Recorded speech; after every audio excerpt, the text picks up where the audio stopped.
Boa noite, bem-vindos ao Data Vénia desta semana, um programa onde descomplicamos a linguagem jurídica. Hoje connosco temos o Dr. Carlos Alberto, Presidente do Conselho de Administração do Centro Hospitalar Tâmega e Sousa. É um gosto tê-lo aqui no nosso canal. Paulo Ferrinho, espero que estejas bem, hoje com mais um convidado de luxo. Obrigado, Paulo. Mais um Data Vénia. Estamos na quarta temporada do 18º programa e hoje vamos falar num tema que se chama a suspensão da atividade assistencial não urgente no Serviço Nacional de Saúde e, sobretudo, centrado numa questão que é já no plano pós-Covid. Isto é, nós sabemos que, de acordo com o plano de vacinação, podemos atingir a imunidade de grupo no final do mês de agosto, se não estou enganado. Então, convidámos o Dr. Carlos Alberto, que é Presidente do Conselho de Administração do Centro Hospital Tâmega e Sousa, desde agosto de 2016, e para nos tentar ajudar o que é que já está a ser pensado no Serviço Nacional de Saúde para o problema pós-Covid, isto é, qual é a planificação que está a ser feita. Antes de entrar propriamente no tema e agradecer a presença do Dr. Carlos Alberto, que é sempre um prazer, uma pessoa extremamente simpática e extraordinário conversador, portanto, isto é como as cerejas, veio atrás uma das outras. Doutor, antes de entrarmos na base jurídica do programa, dizer-lhe, tem aguentado emocionalmente esta pandemia? Como é que tem resistido esta pressão mediática para resolver os problemas da população daqui na nossa região do Tâmega, Sousa e Douro? Mais obrigado pela sua presença, mais uma vez. Muito obrigado pelo convite, é um gosto muito grande estar aqui e além do gosto, eu sinto isto quase como uma obrigação. E já agora deixe-me usar a palavra obrigação também, no sentido em que um Presidente do Conselho de Administração de uma instituição como o Centro Hospitalar Tâmega e Sousa e outros não está cá obrigado, está cá porque gosta, porque quer, e portanto, eu também estou nessa situação, ou seja, estou porque gosto e porque quer. E nesse sentido, eu não posso fugir às dificuldades, ou seja, serei o último a ter alguma condição de poder fugir às dificuldades, e de modo que, sim, que foi difícil. Ainda não está em burnout? Não, felizmente não. Okay. Tenho, felizmente, julgo eu, uma capacidade de resistência grande.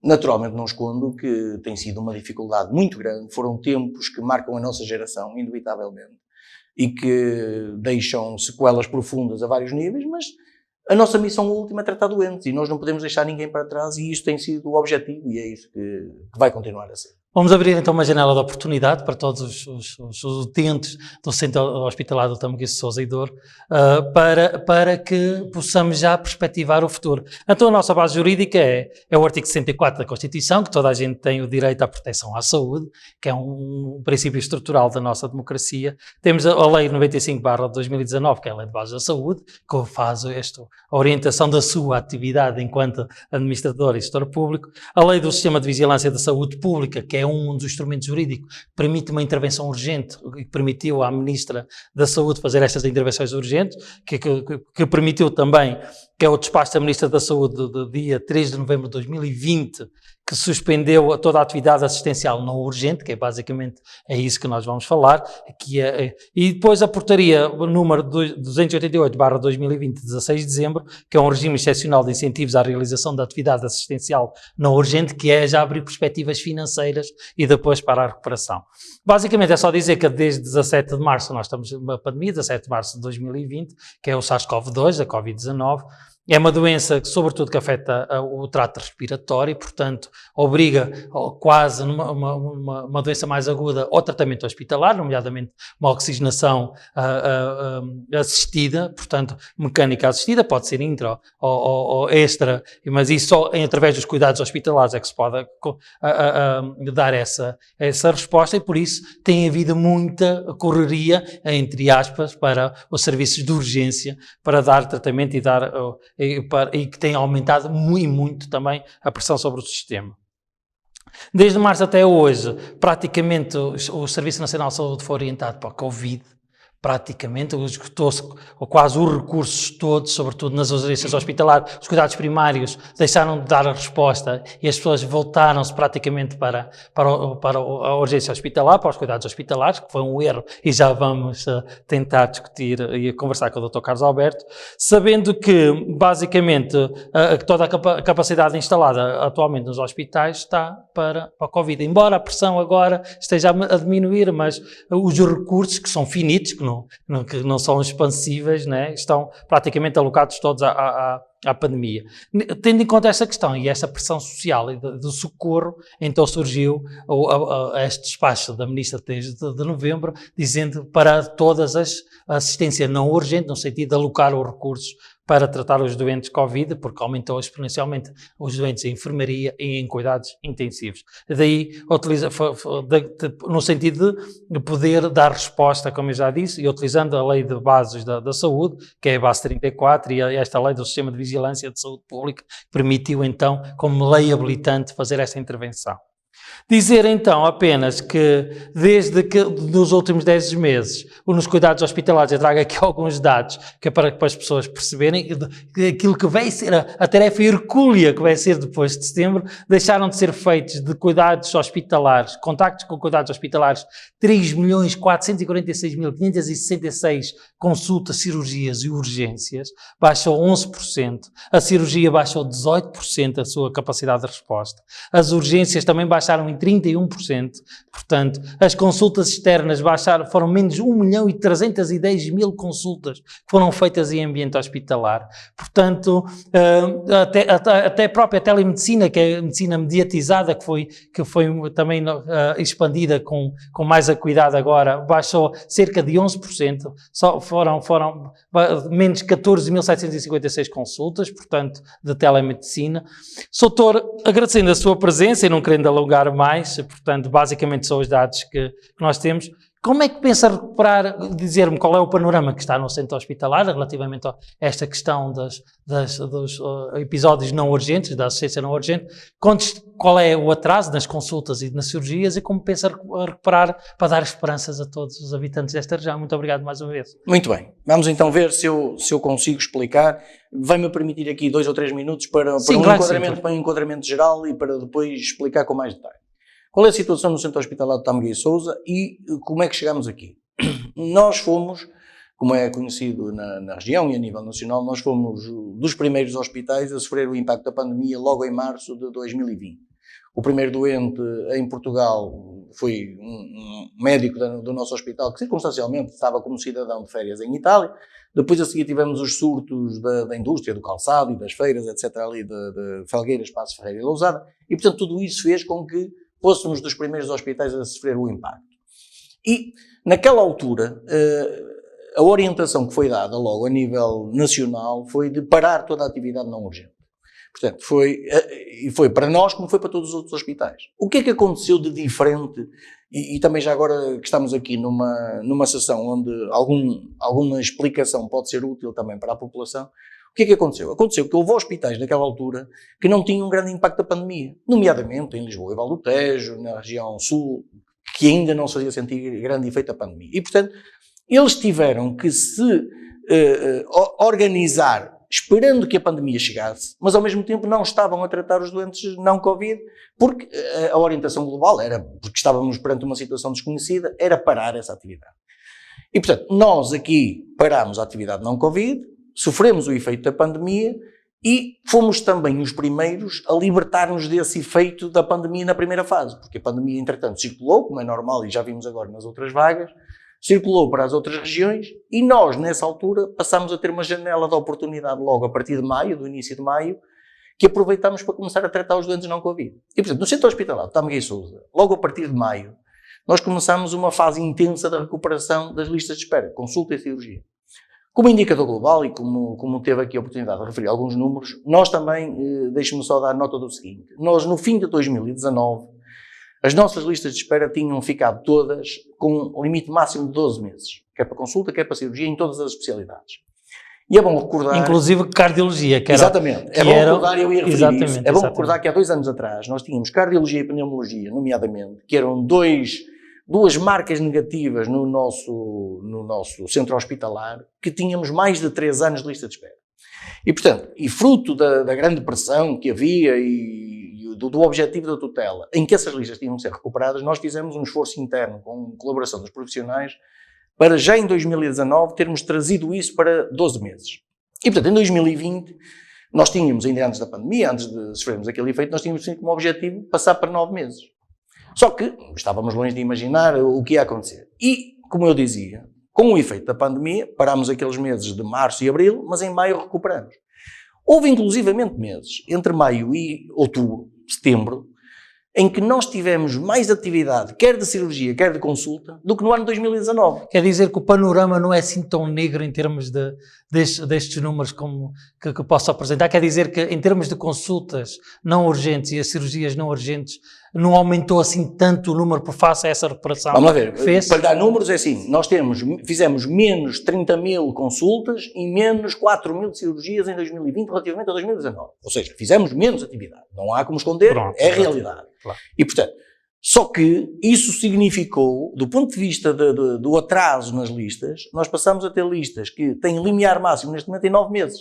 Ou seja, nós não aumentou em termos temporais a lista de espera. Exatamente. Também é bom que se diga, e também, porque isto é preciso ser absolutamente claro e transparente, houve, pelo facto dos centros de saúde, os cuidados primários terem menos atividade, houve menos doentes que foram referenciados para os hospitais. Sim, a atividade primária dos cuidados primários, traga aí, foram menos 1.403.164 consultas, quer dizer que baixou bastante a atividade primária, não é? Claro. Portanto, alguns desses... menos 11 milhões de contactos diretos, portanto, seja de médicos foram menos 7.851 e de enfermagem 3.628.000. Quer dizer que isto, como não funciona a montante, que isso é antes, veio tudo desaguar depois do ambiente hospitalar, é isso?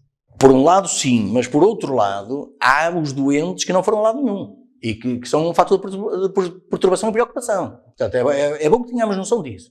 Nós tivemos, ao longo deste tempo, a questão da urgência é muito paradigmática. A urgência teve diminuição significativa no acesso ao hospital. Porquê? 2 motivos fundamentais. Um deles era o medo da população. Não é? Portanto, pessoas tinham medo de ir ao hospital e só iam em último recurso. E, portanto, tivemos ali situações de pessoas que precisavam de ir e não foram, não é? E que provavelmente quando chegarem já vão num estado mais agudizado e já vão precisar de cuidados mais efetivos e mais intrusivos, mais intensos. Exatamente.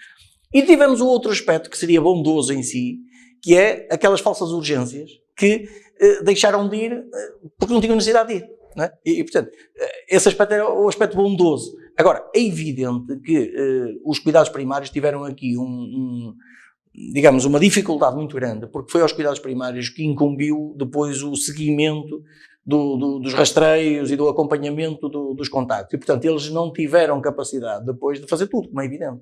E, portanto, e aí está, de facto, um nó górdio, se eu posso dizer assim, de uma dificuldade que é preciso ultrapassar. A questão aqui é que, sendo o sistema finito, não é? Os recursos não aumentaram, obviamente. Segundo a estatística, até reduziram, desde o início da pandemia até agora, cerca de 970 médicos a menos em todo o Serviço Nacional de Saúde. Mas não é? Deixe-me dizer, Sim, isso também tem já a ver, agora, isto tem a ver também com a forma como os concursos foram feitos. E a pandemia também teve aqui algum atraso na efetivação dos concursos, não é? O Hospital Penafiel ganhou médicos. Nós temos, nos últimos 4 anos nós temos mais de 90 médicos, quer dizer, só para que fique claro, e temos, de 2016 até hoje, nós tínhamos 1.800 profissionais, hoje temos 2.250 profissionais. Portanto, nós aumentamos 450 profissionais em 4 anos. Portanto, o que eu gostava de deixar à população também é isto, é que o Centro Hospitalar de Tâmega e Sousa tem feito, nos últimos anos, um caminho de reforço significativo. Seja de novas especialidades, novos médicos, outros profissionais, enfermagem, assistentes operacionais, seja mesmo do ponto de vista de infraestruturas, não é? Portanto, nós temos áreas novas, temos espaços que estão a ser criados e que, a breve prazo, vamos ter uma nova maternidade no mês que vem, vamos ter uma nova estrutura para a hemodiálise em abril, vamos ter o estudo do sono também em abril.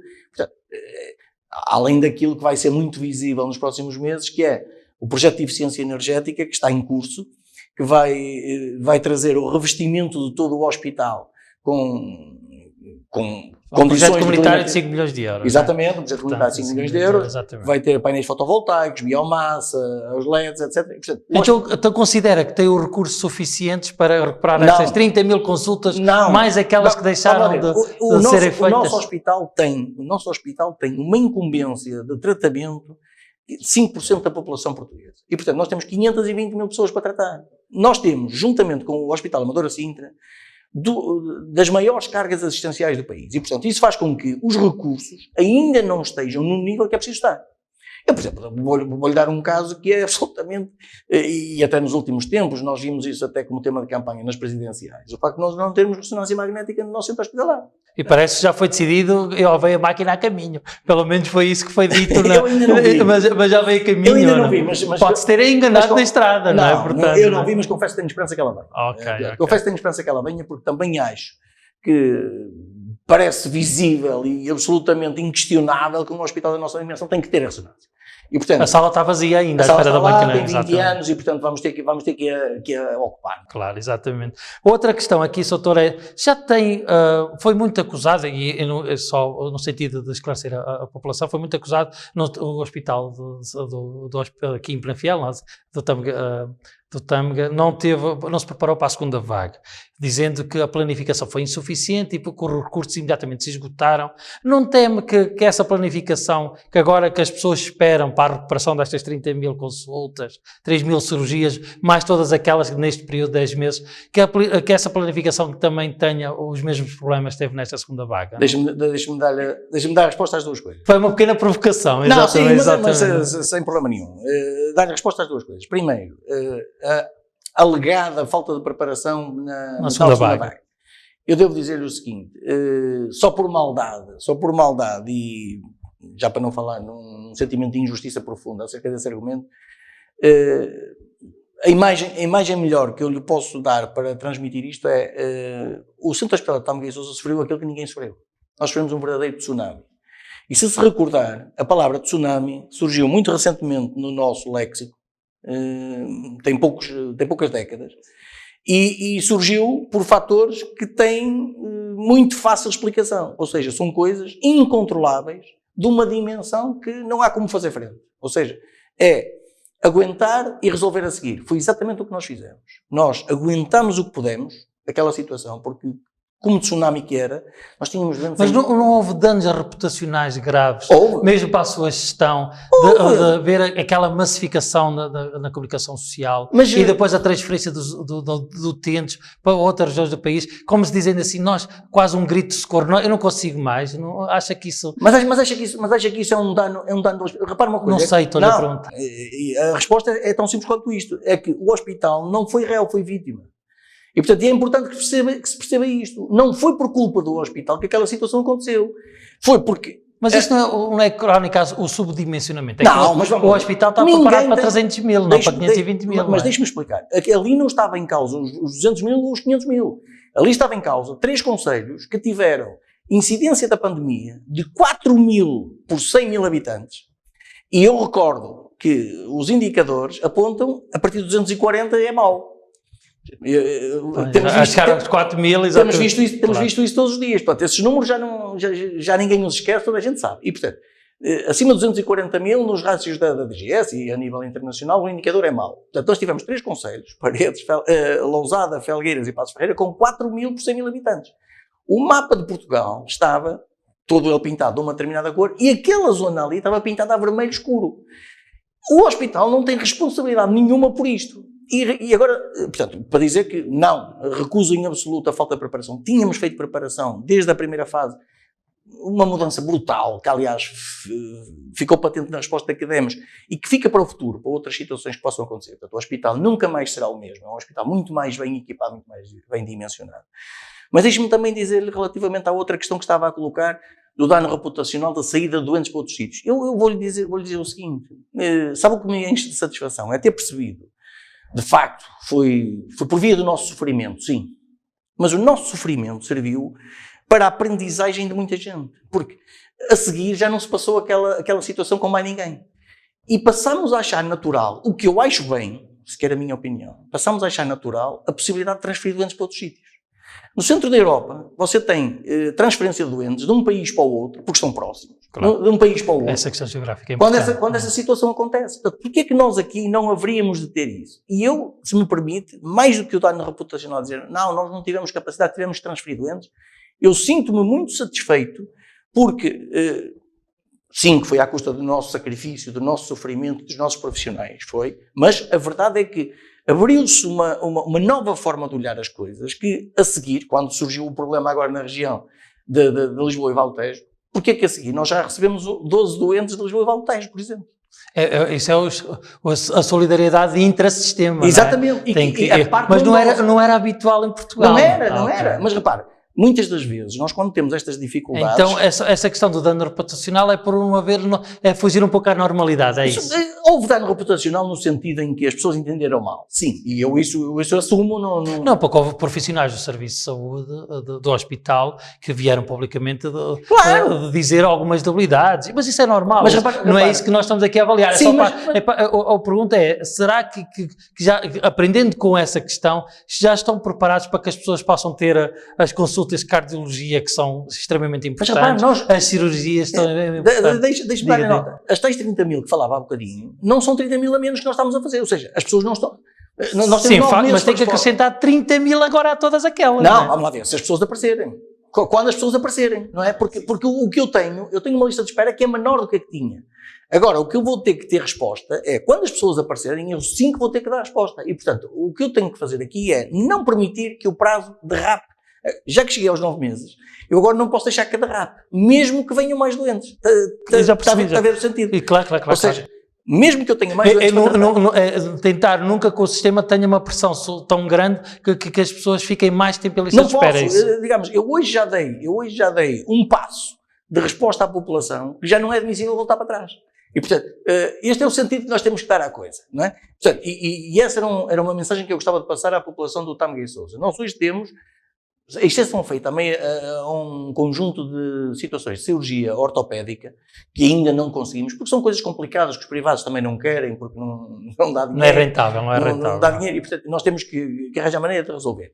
Até porque aqui temos também um problema, que é muito específico, que é uma alta taxa de traumatologia, que tem a ver com acidentes em casa, acidentes na estrada e, portanto, depois impacta muito no serviço de ortopedia, não é? E, portanto, essa é a única área onde ainda temos alguma dificuldade de resposta nos 9 meses. Tudo o resto está dentro dos 9 meses e faremos o esforço máximo que pudermos no sentido de ainda tentarmos reduzir. Portanto, hoje, a população do Já tem um plano, então, para... Tem, e deixe-me dizer, relativamente à cardiologia, as tais duas especialidades que eram o nosso nó górdio há uns anos atrás, cardiologia e pneumologia. Cardiologia, nós contratamos 3 cardiologistas agora no fim do ano. Nós foi dos serviços mais bem apetrechados nos últimos tempos. Nós contratamos um cardiologista que veio da Madeira, outro que veio dos Açores e outro que veio de um outro hospital que eu não estou seguro de onde é que foi. E, portanto, nós vamos, do ponto de vista de cardiologia, ter uma resposta muitíssimo mais diferenciada, porque vamos internalizar a hemodinâmica, portanto, vamos ter uma capacidade de resposta efetiva, muitíssimo mais efetiva. E, portanto, na cardiologia isso está assegurado. Na pneumologia, que era a outra área também e que tem a ver com circunstâncias também locais, nós somos a zona do país com a maior taxa de tuberculose das pedreiras, das pedreiras, a marca de vezes, etc. E, portanto, nós também fizemos um reforço significativo de quadros ao longo dos últimos anos em pneumologia, também já temos a lista nos 9 meses, e agora com uma nova unidade que estamos a criar para podermos fazer o estudo do sono internamente, essa resposta ainda vai ser mais efetiva. E, portanto, a mensagem para a população do Tâmega e Sousa é, sim, acreditem, sim, se precisarem vão, é seguro ir ao hospital, não atrasem a ida ao hospital se precisarem de lá ir. Agora, também necessariamente pedimos que, se não for preciso, não vão primeiro ao centro de saúde. Soutor, vem utilizar a portaria número 288/2020 que eu disse aqui, que é o incentivo aos médicos e enfermeiros, que dão 75% para as equipas e 95% para as primeiras consultas, não é? A mais do salário, não é? Há um prémio financeiro. Desde que ela saiu. A pergunta é, se vai utilizar, e se existe também um estudo que estes médicos e enfermeiros e auxiliares e também meios diagnósticos estão em burnout, 1/3, foi um estudo agora da Universidade do Porto, como sabe, diz que 1/3 dos médicos e enfermeiros estão em burnout. E se isto é feito para que a população saiba, estes planos de recuperação fora do horário normal de serviço, das 35 horas que eles são obrigados a prestar, como é que eles vão ter energia para ainda conseguir fazer estas horas? A pergunta está a ser feita conjugando o verbo no futuro. Como é que vão ter? Exatamente. E eu vou-lhe responder com o verbo conjugado no pretérito. Eles já estão a fazer, já fizeram.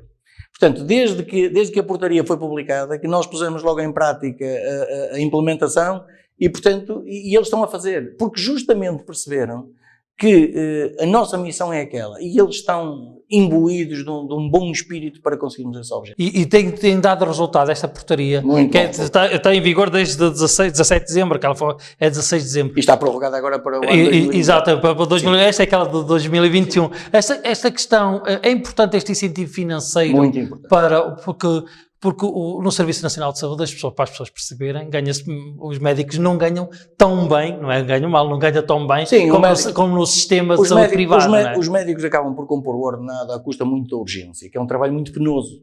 Digamos, na atividade normal, os ordenados não são de facto ordenados muito atrativos.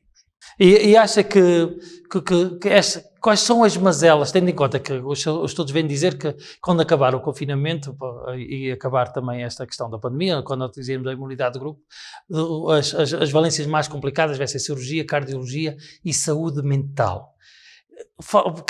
Quer dar alguma esperança para a saúde mental? Porque é sempre o parente pobre do Serviço Nacional de Saúde, não é? Vou-lhe dar até hoje uma notícia boa. Nós hoje tivemos autorização para contratar 30 pessoas para a saúde mental. Entre psiquiatras e enfermeiros? Para a equipa global, nós fomos, e está a ver como sem nada combinado. Exatamente. Eu não combino perguntas com meus entrevistados, toda a gente sabe sem disso, nada combinado. Como é evidente. Mas preocupa-me essa questão da saúde mental. Muito, e é para preocupar. Portanto, é um dos problemas efetivos que vamos ter no futuro. Mas também deixe-me dar uma boa notícia. É que o Centro Hospitalar de Tâmega e Sousa tem dos melhores departamentos de psiquiatria e saúde mental do Norte. Okay? E, portanto, nós temos um serviço com muita reputação, muito bem considerado e bem apetrechado de todo o tipo de profissionais. E, portanto, a tal ponto que, ao nível da ARS Norte, foi definido 2 hospitais, o Hospital de Vila Real como um projeto piloto para a saúde mental na comunidade dos adultos e o Centro Hospitalar de Tâmega e Sousa para a saúde mental na comunidade das crianças, pedopsiquiatria. E, portanto, nós, dentro desse projeto da pedopsiquiatria na comunidade, que significa o quê? Nós vamos passar a fazer o trabalho na comunidade mesmo. E este projeto piloto vai começar justamente por 3 dos concelhos mais remotos. Baião, Rezende e Sinfãs. E vamos começar a trabalhar, saindo das portas, saindo da muralha do castelo, se eu posso dizer assim, saindo das portas do hospital para a comunidade para darmos esse apoio. Portanto, para dizer, de facto, nós estamos com esse trabalho feito e preparado, há uma percepção da tutela a esse nível que se manifesta nestas decisões. Ainda hoje é uma decisão de hoje, um despacho da Sra. Ministra a autorizar a contratação de 30 pessoas e, portanto, sim que vai ser uma preocupação, sim que vamos ter que estar cá para dar resposta e, portanto, a população do Tâmega e Sousa acho que tem aí mais uma razão acrescida. Soutor, estamos praticamente a terminar. Tenho uma pergunta para terminar, eu peço uma resposta curta e depois a pergunta desconfortável que eu brindo sempre os meus convidados, mas é sempre de uma forma simpática, sim, como se sabe. A pergunta que lhe peço rápida é, da avaliação que faz, o doutor é uma pessoa que cuida, que reflete e que pondera muito bem as suas intervenções, e isso é público. Da ponderação do seu trabalho, que foi feito sob pressão, obrigando a uma capacidade de resposta para além do que aquilo que estava, se tivesse que escolher os erros, o pior erro que foi cometido, qual é que identificava? E o que é que vai fazer para evitar esse erro, não é? Qual foi o pior erro que acha que podia ter feito mais e que não fez? Da sua percepção. Porque isto é fácil cometer erros, mas aquele que acha que possa ter um maior impacto na população, não é? O erro, mas que foi fruto da própria pandemia e da falta de recursos de resposta. Vamos lá ver, se estamos a falar só da pandemia, eu não Deste período de resposta. Sim, do ponto de vista da pandemia, eu não... Digamos, se calhar teria feito o grito de alerta para a tal ajuda solidária mais cedo. Se calhar teria feito. Uma gestão integrada mais cedo, não é? Sim, mas repare, a gestão integrada também, para mim, tem um problema sempre, que é, eu sou um acérrimo defensor da autonomia dos hospitais. E, portanto, quando nós queremos autonomia, não podemos depois pedir a ajuda dos outros. Há uma área que tem que ser nossa e temos que ser nós a resolver. E eu a essa não me eximo de atacar. Não sei se me faço perceber. Sim. Eu sou acérrimo defensor da autonomia. Já que pede as competências, que tem que saber e depois utilizá-las, não é? Exatamente. Depois tem que saber utilizá-las. Mas acho que podia ter havido. Por exemplo, não há um déficit comunicacional grave do hospital. Quer dizer que a forma de comunicar do hospital não é suficientemente eficaz e competente para aligerar um pouco a pressão pública sobre o próprio hospital? Admito que sim. Eu confesso que faço o meu melhor. Sim, mas o presidente do Conselho de Administração não pode fazer tudo, Claro, não é? confesso, É uma equipa integrada, faço o não é? melhor, tenho a percepção clara da importância da comunicação, da proximidade. Sobretudo os climas de ansiedade que isto Claro, gera. e da transparência de dados. Se reparar, eu que fui um pouco medroso no início quando me sugeriram a abertura do Facebook do hospital. E eu confesso que tive medo. E hoje estou rendido à vontade da ideia, ou seja, porque interação direta, não é? Podemos por ali transmitir uma série de informações que eu também não fazíamos, porque há informação que é pública, está nos sites, mas às vezes as pessoas não têm facilidade de lá chegar. E nós conseguimos com isso fazer, mas admito que não tenha sido o mais eficaz, admito isso. Última pergunta desconfortável, simpática, é que o seu mandato acaba em novembro deste ano, 2021. Como sabem, nas empresas públicas, nesta questão da gestão hospitalar, só podem haver 2 mandatos e depois não pode ser novamente renovado. Existe o limite de mandatos, que é um princípio da rotatividade, que permite também em criar novas valências, novas abordagens, novas estratégias, ao qual eu sou um aficionado, que é importante para as organizações, sim. O refrescamento das... E deixa-me dizer que eu também sou. Também é, pronto. Então é assim, qual destes hospitais o senhor, o Dr. Carlos, achava que tem competências para gerir? O Hospital de Santo António ou São João no Porto? Acha que tem competências para passar para um nível superior da gestão, tendo agora as aprendizagens? Sente-se preparado? Eu vou... Isto é só por causa da Vox Populi, não é? Deixa-me dizer, eu claro. Sinto-me preparado. Quem conhece o meu currículo, eu já fui administrador do Grupo Amorim, eu já trabalhei na Altice, já trabalhei no CTT, já fui auditor da Ernst & Young, já fui administrador de muitos hospitais. Portanto, se me pergunta se eu me sinto preparado, sim, sinto-me preparado para qualquer desafio. Agora deixe-me dizer também com toda a sinceridade, eu sou dos poucos administradores de hospitais que não têm vínculo a lado nenhum. Eu tenho 56 anos e no fim do ano, do fim deste meu mandato, eu serei um cidadão à procura de emprego no mercado.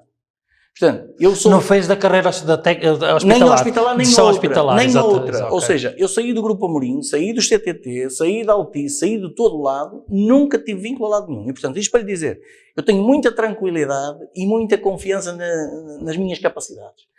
Por isso é que pouca gente, e reconhecer-me-á isso, pouca gente chega aos 56 anos numa situação como esta. Mas também, deixe-me dizer que é com a mesma tranquilidade que eu me deito todos os dias ao fim do dia, que é não estar nada preocupado com isso. O que for há de surgir, porque muitas das vezes fazemos planos a longo termo que depois, por uma circunstância ou outra da vida, acabam por não se concretizar e, portanto, não é preocupação minha. Sinto-me preparado, sim, não estou nada preocupado com isso, francamente. Dr. Carlos, a última, deixo-lhe um minuto, porque toda a gente sabe que a saúde, uma da base da eficácia da saúde é a confiança. Sem confiança as pessoas não vão à saúde. Dá-lhe um minuto para se dirigir aos nossos telespectadores aqui da região, dar-lhes essa mensagem de confiança que o sistema, que o Hospital em Penafiel está preparado para dar resposta às preocupações que foram em crescendo, não é? Indubitavelmente. Eu queria deixar, de facto, nota da absoluta confiança que podem ter no Centro Hospitalar de Tâmega e Sousa, seja no Hospital Padre Américo em Penafiel, seja no Hospital São Gonçalo em Amarante. Nós faremos a nossa parte. Ajudem-nos com a parte a que cada um corresponde. Nomeadamente, enquanto não tivermos capacidade de controlar a pandemia, fazerem o seu papel. Uso da máscara, etiqueta respiratória, distanciamento social e vamos conseguir com isso, daqui a uns meses, viver melhor. Agora, libertem o hospital da pressão para que ele não tenha necessidade de sofrer. Obrigado, Dr. Carlos Alberto, foi um gosto, um prazer enorme. Tentámos dar uma visão positiva e tentar já antecipar um pouco aquilo que o centro hospitalar está a preparar para os doentes não Covid. Nós sabemos que aumentou muito também a taxa de mortalidade relativamente aos doentes não Covid por causa dessa questão não assistencial, os medos e algum inconseguimento do próprio Serviço Nacional de Saúde em dar resposta. Foi um gosto tê-lo presente. Muito obrigado. E voltamos para a semana. Agora deixo a última palavra ao Paulo. Muito obrigado por tudo. Muito obrigado, Dr. Carlos Alberto. É um gosto tê-lo sempre aqui nos estúdios do Novo Canal. Obrigado, Paulo Ferrinho, por mais um Data Vénia. Quanto assim, já sabe. Se não conseguiu ver, pode rever em novonoticias.pt. Boa noite.